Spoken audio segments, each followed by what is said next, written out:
Jynx is a controversial Pokémon, but there's one thing for sure, but there's one thing everybody can agree on: she hits like a truck. It's time for another run in the End of the Line series. For those of you who are unfamiliar with the End of the Line, we're taking a Pokemon that is fully evolved and running it from the start. So in Jynx's case, we are completely bypassing the Smoochum phase and we are starting entirely with Jynx. Now if you are enjoying these runs and you want to see more runs just like this and plenty of other series on the channel, please do make sure you are subscribed.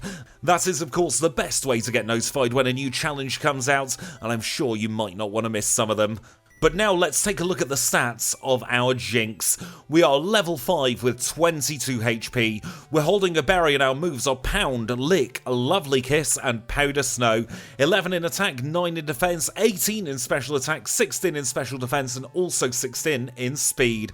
So already we have a massive special attack and we have a special attacking move to use as well. So it's going to be a very rough time for this level 3 Centret. It's 2 shots with Powder Snow to knock it out, or we can move on to our first rival battle together. Of course, the rival in this run is going to have Cyndaquil. It made absolute perfect sense to give the rival Cyndaquil, because this will give Jynx the toughest time through the run.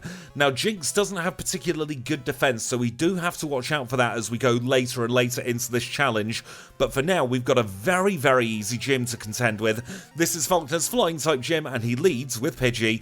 Of course, it's a one-shot on the Pidgey. Out comes the Pidgeotto. It's another one-shot, and we obtain our first badge along with Sprout Tower in 7 minutes and 48 seconds. Let's now move on to Bugsy's gym. He is our second gym leader together, and he leads with Metapod. We're going to do exactly the same thing here as we did in Falkner's gym. It's going to be 2 Powder Snow to start off with, and then we get a lovely 2-shot on the Scyther to finish it off. That means we are through Bugsy's gym in a time of 13 minutes and 24 seconds. We cannot celebrate for too long though. The dreaded Rival 2 is just around the corner and we are of course weak to one of the starter types. So this could be a tricky battle. We'll grit our teeth and hope for the best. The rival is going to lead with Ghastly and we are going to use Powder Snow to knock it out in one shot. Here comes Quilava. We're just going to have to risk Powder Snow and we get the freeze. This was huge. It was only a 10% chance of happening, but we get through Quilava with no damage. Zubat's no issue, and we get through Rival 2 on our very first attempt in 14 minutes. That was spectacular by Jynx. Let's keep this up as we now engage Whitney in battle. She's our third gym leader together who leads with an already fainted Clefairy. We're going to use Ice Punch on the Miltank. We critical hit and we one-shot it away. We didn't take any damage in the Whitney fight either. Jynx is having all the luck going her way at the moment. Obviously at some point that luck will run out, but we've got to ride it while we can. We one-shot Rival 3's Haunter away. Here comes Quilava. We don't have anything great for the Quilava, so we're just going to get to headbutting it. We take a little bit of Ember damage, but we're still on 60 HP for the Magnemite. We have Hidden Power 5 to deal with the Magnemite, and then we'll swap over to Ice Punch for the Zubat. A very easy third rival battle in a time of 22 minutes and 44 seconds. Let's now fall through the floor and engage Morty in battle. He is a Ghost-type specialist, and he's going to lead with a Ghastly. Now, we are weak to the Ghost-type being a Psychic-type Pokemon, so we'll have to try our best to make sure we can knock out all of these Pokemon as easily as possible. We grow to level 30, we use Ice Punch against the Gengar. Gengar's Hypnosis misses, and it's all over for Morty from here. We finish off his final Haunter, and that gives us a Fog Badge in 24 minutes 37 seconds. Now, we are part Ice-type, which means we're not going to resist Chuck's Fighting-type moves, but at least they're going to run neutral, and that could make all the difference for this Ice-type. We don't have the best defenses in the world, and we do end up taking 2 Karate Chops to the face. Now, we don't have anything great for Poliwrath either. We're just going to have to brute force, and this is going to be our only way to get through this gym. We'll Ice Punch the Primeape because we take a Leer to the face this time, and this time we're holding a Bitterberry just in case. We do have to hope for the freeze and the flinch, and we get very lucky with the freeze. That means that Chuck uses a full heal, it gives us the opportunity to knock it out, and we obtain the Storm Badge in 30 minutes and 6 seconds. Apologies that the graphics didn't work in this middle part of the run. I had to pause this run because I was live streaming in the middle of it, and that meant that I had to use a secondary set of graphics, and I didn't realise they hadn't quite swapped back when I went back to the Jynx run. Don't worry, that timer will come back for a little bit later on in this run, but for now, all the graphics to do with time are just going to be blank. It feels though like time is no object at all for Jynx. We are about to defeat Jasmine and obtain our next gym badge, and we defeat Jasmine in a time of 31 minutes and 55 seconds. Let's now move on to price, and I'm pleased to say the graphics are back, so we can see the splits there, 30.05 for Chuck, 31.54 for Jasmine, and price isn't going to be an issue in this run either. We've got Hidden Power Fire for the Dugong to take a little bit of damage. We'll start headbutting it as well.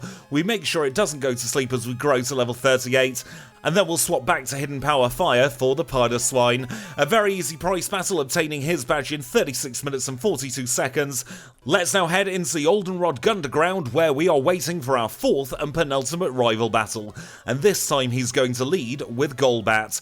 That is perfect for us because it means we can one-shot it with an Ice Punch, and we are on to Sneasel Pleasel. We've got Hidden Power Fire for the Sneasel, so he sends out his Quilava. We're going to use a combination of Shadow Ball and Return against this Quilava and take a little bit of damage from Flame Wheel. It's not the end of the world though, we're still comfortably in the green as the Magnemite comes out. Magnemite's a simple one-shot with Hidden Power Fire, and the next Pokemon is Haunter. We swap back to Ice Punch for the Haunter, we knock it out in one, and we are through the penultimate rival battle in under 45 minutes. Let's now beat up Clair, the Dragon-type specialist of this region. We're going to start off with an Ice Punch on her Dragonair, and we don't even bother to heal for this battle. That is how confident I am feeling.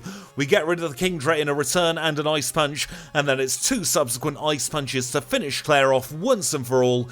And we defeat Clair in 48 minutes and 59 seconds, and we obtain her badge in 49 minutes and 47 seconds. This is a very, very good pace for Jynx, especially considering she's incredibly frail. Let's see if we can now keep this up against the final rival battle. He's leading with Sneasel, so we'll use Hidden Power Fire and grow to level 50 in the process. Out comes Typhlosion, and this really is the most dangerous Pokemon we'll be facing in this entire battle. We two-shot away the Typhlosion, so he sends out a Golbat. That's going to be a simple one-shot with the Ice Punch, and we'll swap back to Hidden Power Fire for the Magneton. That just leaves Haunter and Kadabra left to go, and it's going to be very simple for the pair of them. It's an Ice Punch to the chops on both of them to knock them out. We almost grow to level 51, and we say goodbye to the rival in 53 minutes and 3 seconds. And with that, we're at the Pokémon League, so we'll now heal up our Jynx whether we need it or not, and we'll say thank you to the HM friends. So it's a big thank you to Kenya, to Abra, to Psyduck and to Parrish. You've made this run possible. Get yourselves some well-deserved rest while Jynx prepares to take on the Pokémon League. Before we go into the league, we'll take a look at our stats, and we are level 50 with 142 HP. We're holding the Bitterberry with Ice Punch, Hidden Power Fire, Shadow Ball, and Return. We've got 87 in attack, 68 in defense, 156 in special attack, 136 in special defense, and 131 in speed. Those, of course, are the out-of-battle stats. We'll get a big boost in battle, as we'll see here against Will. He is our first league member, and he leads with Xatu. Xatu's going to be a simple one-shot with Ice Punch because it's super effective. We're not going to learn Perish Song because that's absolutely useless in a challenge run. We use Return against the other Jynx, and it goes down in a single hit, and we'll swap to Shadow Ball for the Slowbro. Slowbro increases its special defense, which is perfect for us because it means we can continue with the Shadow Ball. We'll Ice Punch the Xatu away, and the final Pokemon is Executor. We use one last Ice Punch to finish off Executor, and we are through Will in 54 minutes and 28 seconds. Let's now see how we get on at Koga, the Poison-type specialist who leads with Ariados. Now this is where it would have been great to have a Psychic-type move via level up. As it stands, we're going to have to settle for Ice, Fire, Ghost and Normal, but I'm fairly certain we'll get through this without too many issues. We are absolutely fine against all of Koga's Pokemon thanks to our absolutely ludicrous special attack, and the last Pokemon here is Muck. It's not going to be a one-shot, but we hit through the Minimize to defeat Koga in a time of 55 minutes and 4 seconds. Now Bruno could be another issue. I am very glad once again that we do not have a full weakness to the fighting type. That would completely change how this battle goes, so we're just going to have to hope for the best and hope we don't take too much damage throughout the course of this battle.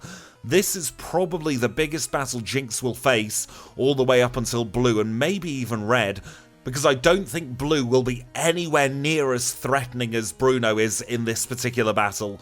We really just have to hope for the best. We've got to hope either for a freeze or for cross chop to miss. Those are the two win conditions in this battle. Both are fairly likely. We've just got to hope that they happen in a few number of resets. We get back onto the Machamp, cross chop misses, and he gets caught in a healing loop. It is now all over bar the singing that Jynx is not going to be doing here for Bruno. We'll finish off the Hitmonlee with another pair of ice punches, and we'll defeat Bruno in a time of 57 minutes and 20 seconds. Let's now move on to Karen, the Dark-type specialist who leads with Umbreon. Our first plan is to try and get through Umbreon as quickly as possible. The HP up strategy didn't work this time, but we can move on to the Houndoom. We get burnt by Houndoom and we have to take a reset. That was incredibly bad luck. Sometimes it happens, it's a 1 in 10 chance, and we just got incredibly unlucky that time. At least it was on the second Pokemon and not something much later on in this battle. In this time, the Houndoom gets caught in a healing loop and gets knocked out, and that means we can start finishing off all of Karen's last Pokemon. Her final two Pokemon are going to be weak to ice, so it's a one-shot on the Murkrow. She sends out the Vileplume, it's a one-shot on that as well, and we have defeated Karen in a time of 58 minutes and 44 seconds. There's now only one thing between us and our final Hall of Fame time. It's time for Lance, the Liar with the Flyers, and he's going to lead with Gyarados. And I'm not going to beat around the bush with this battle, it's incredibly easy for Jynx. As long as she can get through the Charizard in semi-decent state, she has won this battle. Because we can one-shot the Aerodactyl with Ice Punch, and then we've got 3 Pokemon that are all 4 times weak to Ice. We say goodbye to the level 50 Dragonite with an unnecessary critical hit. We'll say goodbye to the first level 47 Dragonite, and then we'll knock out the second level 47 Dragonite as well. Jynx has defeated Lance in under an hour in 59 minutes and 30 seconds, and her final league time is also under an hour. It's 59 minutes and 48 seconds. It's very rare to get a sub 1 hour league with the rules we play with, but Jynx has managed it. There is still a lot more to come though, so don't you dare go anywhere. Kanto is next. And we rejoin the action here in Vermilion City, where the first thing we do in Kanto is the last thing we do in Johto. We're going to get another rare candy, this time from the chairman of the Pokemon Fan Club.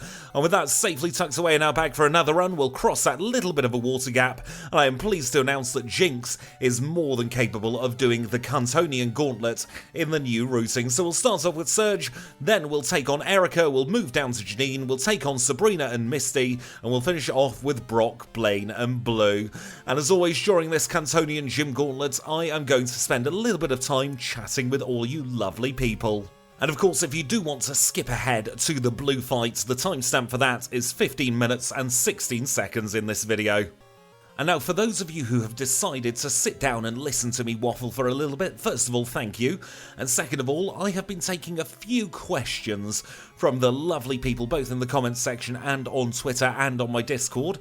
And throughout this month, and then maybe ongoing into the future, I'm going to look at one comment and really talk in detail about what they're asking. So Chef Grizz 6284 has asked, what do you think has been most instrumental in your success? Coming on 3 years subscribed, smiley face. Well, first of all, Chef Grizz, thank you so much for your question. I think a lot of it is luck. I think anything you do on the internet, especially when it comes to YouTube, you've always got to have that luck factor behind you in order to be successful. Timing comes into it as well. I started the channel in summer in a bit of a lull in the YouTube audience, but that let me build up a little bit of a back catalogue of runs, so that when people started coming back to YouTube after the Northern Hemisphere summer was over, there was content for people to binge watch, and that really does push you forward in the YouTube algorithm. I found that my biggest growth actually happened when people binge watched all 5 or 6 of my initial runs. And I think when you combine that with my slightly different take on challenge running compared to other runners, I think that helps me stand out, because my background isn't in maths and science, it's in broadcasting. I feel most at home when I'm in front of a microphone just talking into it, because that's what I've done for the majority of my adult life, in some capacity. And instead of treating it like a scientific experiment, I'm treating every single challenge run like a sporting event. That's why the narration turns into a commentary for most of the important battles, because I want to see exactly how well and how intuitive a Pokemon is to run on its day. And that also means if a Pokemon doesn't run well or I can't get to grips with it, it's not going to get a good time. If you were doing the 100 meters in the Olympics and your shoelace was untied, you wouldn't get a do-over then. You'd have to wait for your next slots, your next time in the Olympics for another chance at a gold medal. And that's why I always try and do these first impression times. And there's also a very long time between a run and its redo, because by that time I've forgotten most of the intricate details about how to run that Pokemon, so it's going to be a relatively new experience for me, and that means it's going to be the same experience as last time, and the biggest variable is how much have I improved as a challenge runner. So I hope that has answered your questions, Chef Grizz. I can't say for certain what has been instrumental in the success, but I do think a lot of it was luck, a little bit of timing, and hopefully a different approach as well. And now welcome back if you are rejoining this run from the start of the Cantonian section. We are now here as Blue. He's our final gym leader of the run, and he leads with Pidgeot. It's a one-shot with Ice Beam on the Pidgeot, and out comes Arcanine. Arcanine really is going to be the thorn in our side in this run. We take a lot of damage from Flamethrower, but thank goodness he gets caught in a bit of a healing loop, so we can just start spamming Psychic over and over again, and we'll eventually knock it out in 4 shots. His next Pokemon is Alakazam. We don't have anything particularly great for the Alakazam, but we'll use an Ice Beam and it just about knocks it out in 1. We continue the Ice Beam with the Rhydon as well because it's weak to Ice. And now we've got Gyarados to ruin our day. Gyarados hits with a Hyper Beam, knocks us out, and we are right back to square one with this Blue battle. We've made a couple of changes for this next attempt at Blue. First of all, we're holding the leftovers, and just in case we've got Attract on the Learn set. I'm hoping the combination of those will make it a lot easier to get through this battle. I'm always loath to hold the leftovers until we absolutely have to, because it's extra time in between each turn, but in a battle like this for Jynx, I really think it is the best way to get through. We'll get through the Alakazam with no issues whatsoever this time. We also know that Rhydon is irrelevant. It's all about this Gyarados. We are in a much better position than we were last time. We use Ice Beam, it uses Rain Dance because we were over half health, and that means the rest of this battle is now incredibly easy. Exeggutor's not going to put up any resistance whatsoever, and we defeat Blue in a time of 1 hour 16 minutes and 2 seconds. And that means there's only one thing between us and our final run time. It's time for the final battle of this run. It's Red, and he leads with Pikachu. We outspeed the Pikachu, so we know that we don't have to worry about it for the rest of this run because it's also a one-shot. However, Charizard is going to be the issue. We take a lot of damage from Flamethrower, so we're going to have to take a reset. I'm going for the Attract strategy here. I think if we can incapacitate this Charizard, it gives us our best chance at getting through. We know that we can two-shot the Charizard with Ice Beam, even at level 64. That brings us nicely onto the Espeon, and again, we're just going to have to settle for Ice Beam. We take a tiny bit of damage from Psychic, but we're still comfortably in the green as the Snorlax comes out. We're going to use Attract against the Snorlax as well, just to try and incapacitate it. We don't stand any hope of tanking more than one Body Slam, so we just have to hope for the best. We get Body Slammed once, we don't freeze the Snorlax, we get hit by another Body Slam. So now we're going to use our first set of rare candies. We're now up to level 67. We know Pikachu's irrelevant, we don't need to think about that whatsoever. I misclick Ice Beam against the Charizard, but it works in our favour here because we freeze it and we take absolutely no damage. We know that we can tank a Psychic from Espeon with no issues whatsoever, and we are back onto this pesky Snorlax. We use Ice Beam on turn 1 and we get another lucky freeze. We didn't even need Attract in this first half of this battle. Jynx just needed to work her magic in the end of the run just like she did at the beginning. Venusaur's going to be no issue whatsoever, and in fact helps us with the sunny day, because that means that Blastoise is going to have to waste a turn on Rain Dance, and that turn is exactly what we need to make sure we defeat Blastoise. And that means our final red time is 1 hour, 19 minutes and 11 seconds. I am very, very happy to get a sub 120 run with Jynx, and that of course is going to put her in very, very tippy-top spots on our end of the line leaderboard. That pushes Kabutops down into 3rd and Omastar down into 2nd, and this leaderboard is starting to take some very nice shape. But with that, we are done. So if you have enjoyed this run, please do make sure to leave a like. If you've got any feedback at all, leave it in the comments down below. If you want to see more runs just like this, then click the subscribe button. And until next time when we're running Sandshrew into Sandslash, I'll say thank you all so much for watching, and I'll see you all very, very soon.